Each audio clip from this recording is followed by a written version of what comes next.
राज्यात जिल्हा परिषद आणि महानगरपालिकांच्या निवडणुकांचं बिगुल वाजलंय। सद्यस्थितीला या निवडणुका स्थानिक वाटत असल्या तरी त्या 2029च्या लोकसभा आणि विधानसभा निवडणुकांच्या दृष्टीनं अत्यंत महत्त्वाच्या मानल्या जात आहेत। याचं कारण आहे केंद्र सरकारनं केलेली जनगणनेची घोषणा। या नव्या जनगणनेनुसार कोल्हापूर जिल्ह्यात मोठे राजकीय बदल होण्याचे स्पष्ट संकेत मिळत आहेत। सर्वात महत्त्वाची बाब म्हणजे जिल्ह्यातील खासदार आणि आमदारांच्या जागांमध्ये वाढ होण्याची दाट शक्यता आहे। नव्या जनगणनेनुसार कोल्हापूर जिल्ह्याला लोकसभेची 1 आणि विधानसभेच्या 3 जागा वाढणार आहेत। यामुळे जिल्ह्यातील संपूर्ण राजकीय रचना पूर्णपणे बदलणार आहे। म्हणूनच आत्तापासून नेत्यांनी बेरजेचं राजकारण करायला सुरुवात केली आहे। पुनर्रचनेतील संभाव्य बदलांपैकी एक महत्त्वाचा बदल म्हणजे राधानगरी विधानसभा मतदारसंघ। भौगोलिकदृष्ट्या हा मतदारसंघ खूप मोठा आहे। यात राधानगरी, भुदरगड आणि आजरा तालुक्याचा समावेश होतो। या मतदारसंघांचं विभाजन होण्याची शक्यता आहे। या मतदारसंघाचं विभाजन झाल्यास राधानगरी गगनबावडा हा एक मतदारसंघ वेगळा होऊ शकतो, तर भुदरगड आजरा हा एक मतदारसंघ होऊ शकतो। आपल्याला आठवत असेल 2009 मध्ये मतदारसंघांचे मोठे राजकीय बदल झाले होते। त्यापूर्वी जिल्ह्यात विधानसभेच्या 12 जागा होत्या। त्यावेळी सांगरूळ आणि गडहिंग्लज हे मतदारसंघ अस्तित्वात होते।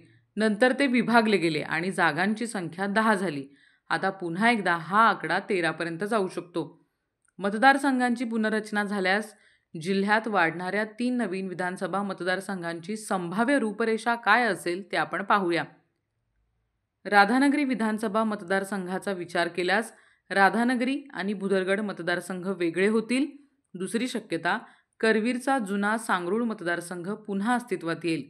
तिसरी शक्यता, पन्हाळा शाहूवाडी हा मतदारसंघ एक होऊ शकतो। इतकंच नाही तर कोल्हापूर दक्षिण तसंच कागल आणि चंदगड मतदारसंघांच्या रचनेतही मोठे बदल अपेक्षित आहेत। या पुनर्रचनेमुळे जिल्ह्यातील राजकीय समीकरणं आणि अनेक नेत्यांचं भविष्य नव्यानं ठरणार आहे हे नक्की। तुमच्या मते हे नवीन मतदारसंघ कोणत्या तालुक्यांना एकत्र आणतील?